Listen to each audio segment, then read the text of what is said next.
Samantha Lewis was humiliated and denied service at the Grand Oak Diner simply because of who she was. Todd Miller, the arrogant waiter, thought he could assert control with his prejudice, treating her with blatant disrespect. But minutes later, Samantha returned in her FBI uniform, calmly confronting him and turning the tables with undeniable authority. Just wait to see how her courage and composure forced justice in this tense, unforgettable showdown, and why the diner would never forget what happened that morning. Samantha Lewis pushed open the glass door of the Grand Oak Diner, letting in the morning sun and the faint aroma of freshly brewed coffee.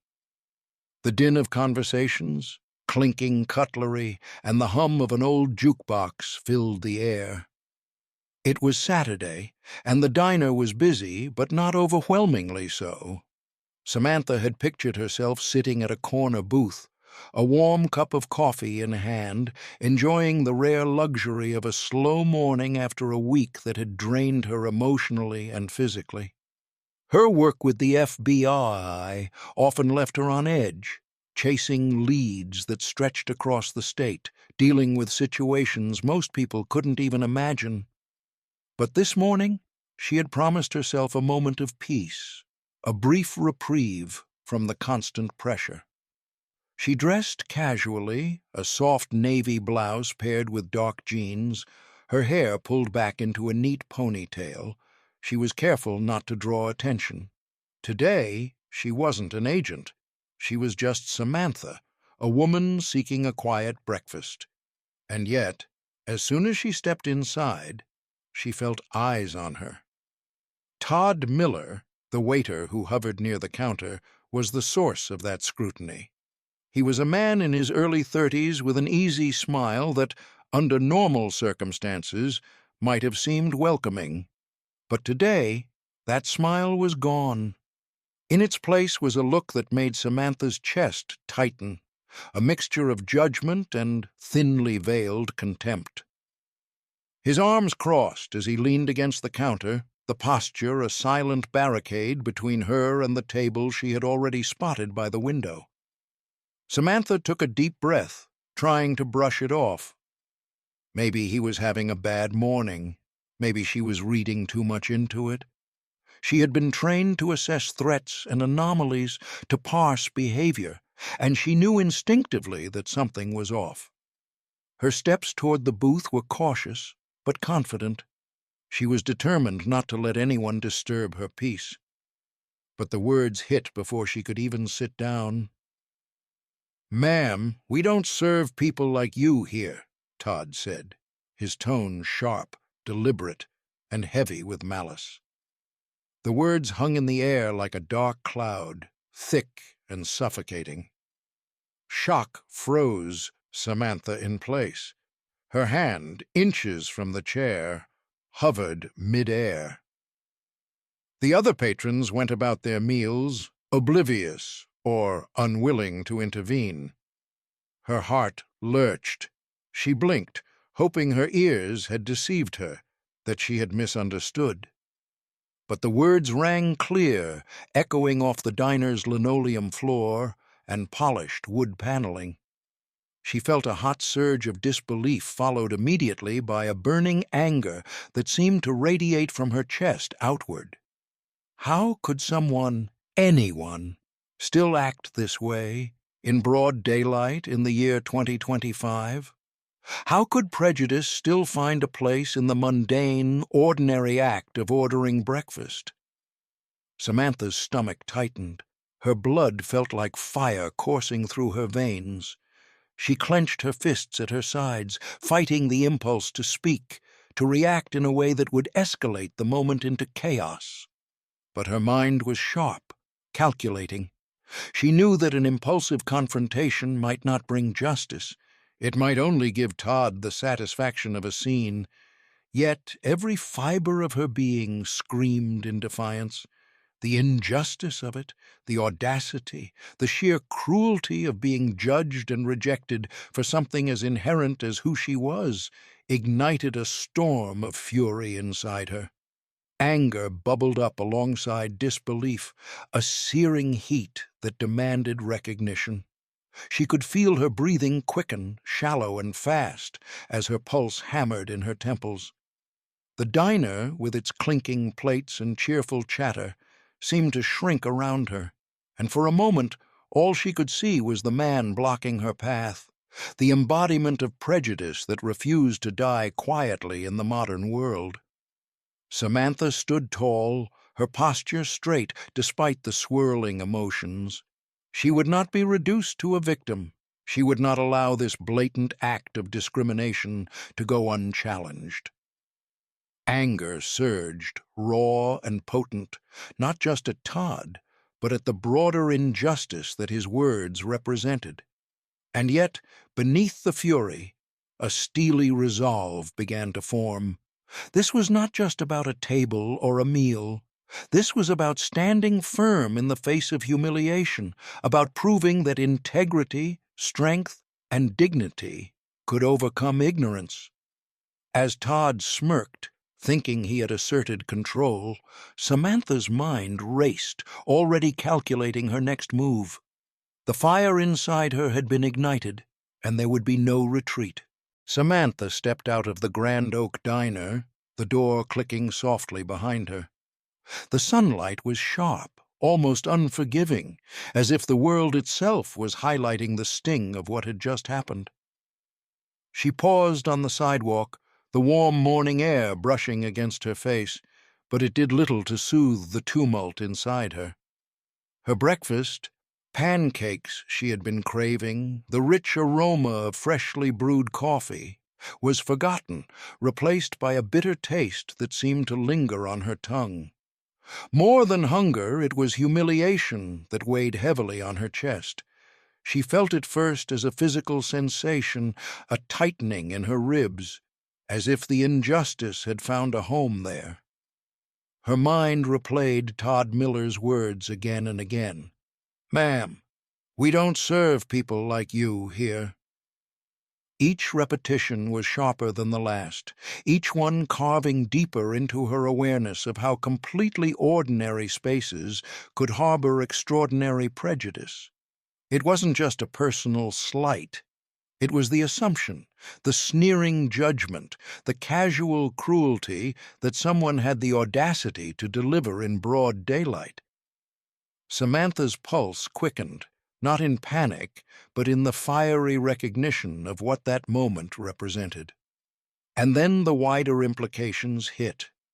It wasn't just about her. Every person who had been turned away, stared down, or demeaned simply for existing in a space that should have welcomed them, every injustice, every slight, every quiet humiliation, they all came crashing together in an overwhelming wave. The anger from moments ago had shifted slightly, softened by a bitter, almost mournful pain. This was larger than a diner, larger than one man's ignorance. This was a reminder of a persistent truth, that the world, for all its progress, still carried the stains of prejudice. Samantha's hand brushed her forehead, her fingers trembling slightly, not from weakness, but from the intensity of her emotions. She tried to focus, to steady herself. She was trained for situations far more dangerous than this one, for circumstances where life or death hung on split-second decisions, but the complexity of human cruelty, its subtlety, its audacity, was something no manual could fully prepare her for. She realized that this pain was not a sign of fragility. It was a signal, a call to awareness, demanding that she channel her feelings into action rather than allow them to fester. Her eyes wandered across the street, observing the morning life that seemed oblivious to her turmoil. Children laughed as they walked to a nearby school. A man walked his dog without noticing her, and cars honked in the distance. It was ordinary, mundane, the world moving forward as if nothing had happened. But Samantha felt the weight of contrast sharply. The ordinary moments, the normalcy of daily life, juxtaposed against the deep wound left by one person's cruelty. It was a jarring awareness that left her almost breathless, as though the injustice had carved a hollow inside her that could not simply be ignored. And then she drew a long, measured breath, feeling the air fill her lungs, centering herself. She thought of her training with the FBI, the discipline, the clarity of thought, the ability to assess and respond with precision. For years, she had been taught to control her reactions, to remain composed under pressure, and to recognize opportunities where others only saw obstacles. She considered the path ahead, to ignore Todd's actions and dismiss the incident as the ignorance of one man, or to confront it decisively, in a manner that he, and the diner, would never anticipate. The pain lingered, but it sharpened her resolve. The humiliation, the injustice, and the bitter awareness of systemic prejudice transformed from a passive wound into a driving force. Samantha's jaw tightened, a quiet fire kindling within her. She would not let this moment pass unchallenged. She would turn the sting of humiliation into a tool, a reminder of the power she held, not just as a citizen, but as someone trained to uphold justice. And in that moment, amid the ordinary sounds of the city, Samantha knew that she would return. Not in anger alone, but with the authority and clarity to turn a moment of personal pain into a statement that no act of prejudice could go unchecked. She straightened her shoulders, took another deep breath, and began planning the return, her mind already calculating the steps that would ensure justice was served. The bell above the Grand Oak Diner jingled softly, its familiar chime cutting through the murmur of conversation and the occasional clang of silverware. A hush rippled through the room, not because anyone realized something extraordinary was about to happen, but because the diner's rhythm was subtly interrupted. Most patrons barely registered the new customer entering. For them, it was just another face stepping into the morning crowd. But this face was different. Samantha Lewis walked in, moving with quiet confidence. She wore the crisp navy blue uniform of the FBI, the badge pinned neatly over her heart, catching the light as she entered. Her posture was impeccable, every step measured, controlled, radiating authority without a word being spoken. The casual observer might have simply seen a professional woman entering for a meal. Todd Miller, however, recognized immediately that this was no ordinary patron. His previous smugness faltered, his smirk wavered. The air seemed to shift as Samantha's eyes locked on the table she had been denied earlier. Todd's posture stiffened. The din of conversation faded from his awareness as a sharp realization struck him. The person he had dismissed, humiliated, and insulted minutes ago was not just any customer. She was a federal agent trained to observe, assess, and enforce the law. The authority she embodied was not symbolic. It was real, palpable, and inescapable. Samantha paused briefly, letting the moment stretch. She allowed Todd to fully comprehend the consequences of his actions, her calmness amplifying the weight of the situation. Then, in a voice that was both firm and measured, she spoke. "Is there a problem here, sir?" The words, simple as they were, carried the force of undeniable authority. Todd's eyes widened, and a flicker of panic crossed his face. He opened his mouth, searching for an excuse, but the words caught somewhere between fear and disbelief. The diner, sensing the sudden tension, fell into a quiet hush. Conversations died mid-sentence, forks paused over plates, and all eyes turned subtly toward the interaction unfolding near the front. Samantha didn't need to raise her voice. Her presence alone commanded respect. She slowly unbuckled her satchel, set it beside her, and allowed her gaze to sweep the room, not in menace, but in steady, assured observation. Todd shifted under her scrutiny, fidgeting with a napkin, his prior confidence evaporating. "I'm here to address a violation of federal law," Samantha continued, her tone unwavering. "Discrimination based on race is not only morally unacceptable, it is illegal. Everyone here has a right to equal service without judgment or bias. Your actions just moments ago constitute a serious offense under federal oversight." Her calm fury was deliberate. She spoke without anger, yet every word carried the weight of consequences. Todd tried to respond, to stammer an apology, but Samantha's presence and measured authority left no room for excuses. The words hung in the air, clear and precise, a reminder that injustice, even subtle, casual prejudice, would not be ignored. Patrons shifted uneasily in their seats.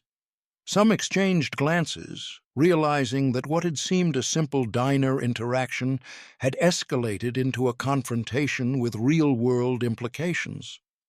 Todd, meanwhile, was visibly shaken. He had underestimated the woman he had dismissed, never imagining that someone with integrity, courage, and authority could turn humiliation into accountability so quickly. Samantha's gaze softened slightly, not in forgiveness but in resolve. She wasn't here to humiliate Todd for the sake of satisfaction. She was here to restore order, to correct an injustice, and to remind everyone present that civility, respect, and the law were not optional. She had stepped back into the diner not in anger, but in control, transforming a moment of personal pain into a powerful assertion of principle. And in that silence, thick with tension and understanding, Samantha realized something profound. Hope was alive in this moment. Not the naive hope that prejudice could be erased instantly, but the powerful hope that action, authority, and unwavering dignity could create change, even in the smallest, most ordinary spaces. The stage was set. Justice, calm and deliberate, had arrived. By the time Samantha Lewis stepped back out into the morning light, the atmosphere inside the Grand Oak Diner had shifted entirely. Todd Miller, the waiter whose arrogance had sparked the morning's tension, now stood sheepish and subdued behind the counter. His arms, once crossed in defiance, hung loosely at his sides. The diner manager, a middle-aged man with a worried crease in his forehead, approached Todd quietly, delivering a stern reprimand that left no room for argument. Samantha could hear snippets of the conversation as she walked past, promises of mandatory sensitivity training, formal apologies, and a commitment to review the diner's policies to ensure that discrimination could not happen again. The transformation in the diner was almost palpable. Patrons who had previously been engrossed in their breakfast were now murmuring among themselves. Their voices carried a mix of amazement and admiration as they processed what had just happened. A few approached Samantha cautiously, their expressions a blend of gratitude and awe. One woman, her voice low but sincere, said, "Thank you for doing what so many of us wish we could." Another man, nodding slightly, whispered, "It takes real courage to stand up like that." Samantha acknowledged each word with a quiet smile, her demeanor calm and composed. She didn't need accolades or recognition. The satisfaction came from knowing that justice had been restored in a way that was measured and principled. The humiliation she had felt minutes earlier, the bitter sting of being judged unfairly, had been transformed into a quiet triumph. The pain and anger she had endured had fueled her actions, turning personal injustice into a larger lesson about integrity accountability, and resilience. As she adjusted the strap of her satchel and stepped onto the sidewalk, she allowed herself a moment to reflect. Justice, she realized, did not always arrive with loud proclamations or dramatic confrontations. Sometimes it came quietly, carried on the firm, unwavering authority of someone who refused to accept wrongdoing as normal. Her presence, calm yet resolute, had been enough to redirect the course of events, ensuring that fairness prevailed without creating chaos or unnecessary conflict. The morning air felt lighter now, almost celebratory. Cars passed by, pedestrians strolled along the sidewalk, and children's laughter echoed faintly from the nearby park. Everything seemed ordinary, yet Samantha knew that the ripple of her actions would linger far longer than the day itself. The lesson she had silently imparted, to Todd, to the diners, to everyone who had witnessed the moment, was unmistakable. Injustice may occur, but it need not go unanswered. Courage, discipline, and a commitment to doing what is right could transform even the smallest space into a place of accountability. Samantha allowed herself a small, private smile. She felt the tension in her chest ease, replaced by a warm, steady sense of empowerment. What had begun as an ordinary Saturday morning, tainted by prejudice, had become a testament to the power of one individual's resolve. She understood now, more than ever, that standing up with integrity was not just about personal vindication. It was about inspiring others, showing them that action could create change, and that no act of injustice, however small, had to be tolerated silently. As she walked away from the diner, Samantha noticed the quiet expressions of reflection among the patrons. A few exchanged glances, nodding subtly, as if silently acknowledging the lesson they had witnessed. Some would carry that inspiration into their own lives, confronting bias, speaking up for fairness, and challenging the subtle forms of prejudice that often went unchecked. Samantha's steps were measured, calm, yet filled with an undeniable energy, the energy of someone who had reclaimed her dignity and transformed a moment of personal pain into a broader statement of justice. She didn't need to look back to know the effect she had made. In that moment, she understood the true weight of integrity, and how even one person's courage could ripple outward, creating change in ways both quiet and profound. By the time she reached the street corner, the city had returned to its ordinary rhythm. Yet Samantha knew that the impact of her actions would linger, quietly, in the awareness of those who had seen her act with unwavering principle. And as she walked on, a sense of purpose filled her chest, a reminder that one person, standing firm in the face of injustice, could inspire others to do the same.